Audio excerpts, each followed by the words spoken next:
Gypsy Rose, the girl who killed her mother to escape a life of lies.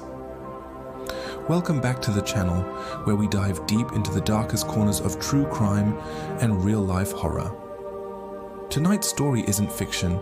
It's one of the most disturbing and heartbreaking cases of modern times, a story about a mother's twisted obsession, a daughter's stolen childhood, and a murder that shocked the world. This is the haunting true story of Gypsy Rose Blanchard, a girl imprisoned not by chains, but by lies. To the world, Claudine Ketch, Dee Blanchard, was the definition of a devoted single mother. Her daughter, Gypsy Rose, was presented as a terminally ill child, battling leukemia, muscular dystrophy, epilepsy, and countless other disorders. She was bold, in a wheelchair, and fed through a tube. Together, they were symbols of strength and tragedy. They received donations, trips to Disney, and even a brand new house from Habitat for Humanity. But none of it was real. Every diagnosis, every prescription, every wheelchair-bound moment was a carefully crafted lie. What no one knew was that Gypsy could actually walk. She could eat normal food. She wasn't sick at all. Her mother, Dee, had fabricated every illness for years. Doctors were manipulated, medical records forged, and any suspicion was quickly shut down. Experts would later suspect that Dee suffered from Munchausen syndrome by proxy, a psychological disorder where a caregiver invents or causes illnesses in someone under their care to gain attention, sympathy, or control. And Gypsy? She believed she was dying because her mother told her so, every single day. As Gypsy got older, the cracks began to show. She started secretly using the internet when Dee slept. She discovered medical terms that didn't make sense. She read about conditions she supposedly had, but didn't. Slowly, she began to realize the horrifying truth. Her life was a lie, but questioning her mother only brought pain. Dee would isolate her further, limit her access to people, and punish her. Gypsy was trapped, physically, emotionally, and mentally. But then, she found someone online who would change everything. In 2012, Gypsy met Nicholas Godejohn through a Christian dating site. Nicholas had his own troubled past and mental health issues, but to Gypsy, he was a lifeline. Their relationship grew quickly. Strange, obsessive, and secret. Over time, their conversations turned from romance to revenge. Gypsy confessed everything to him, her fake illnesses, her mother's control, her fear. And in June 2015, they made a decision that would end one life and destroy two others.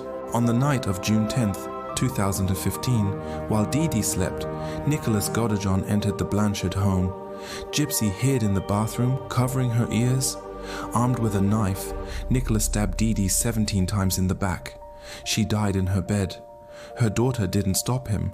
In fact, Gypsy helped plan it. After the murder, the two fled to Wisconsin, believing they could finally live freely, away from Dee's lies, abuse, and control. But what came next would bring the story to the world's attention. Just days later, a strange post appeared on Dee's Facebook. That bitch's dead friends were horrified, police were alerted. When officers arrived at the house, they found Dee's body and Gypsy gone. But it didn't take long to trace the IP address from the Facebook post. Within days, both Gypsy and Nicholas were found and arrested. At first, no one could understand why a sick, disabled girl could be involved in murder. But as the truth emerged, the world was stunned. Gypsy was not a helpless victim of disease. She was a prisoner of psychological torture. In court, Gypsy pled guilty to second-degree murder. She was sentenced to 10 years in prison. Nicholas, who committed the stabbing, was sentenced to life without parole.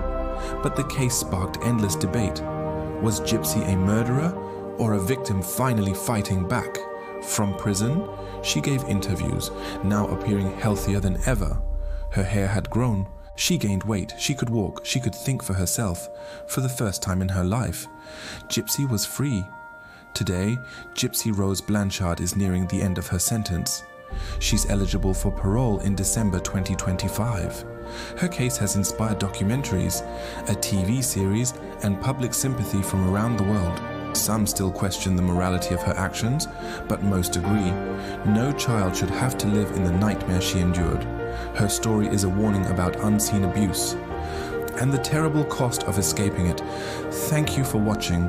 The story of Gypsy Rose Blanchard is a haunting reminder that sometimes the most terrifying monsters don't hide under our beds.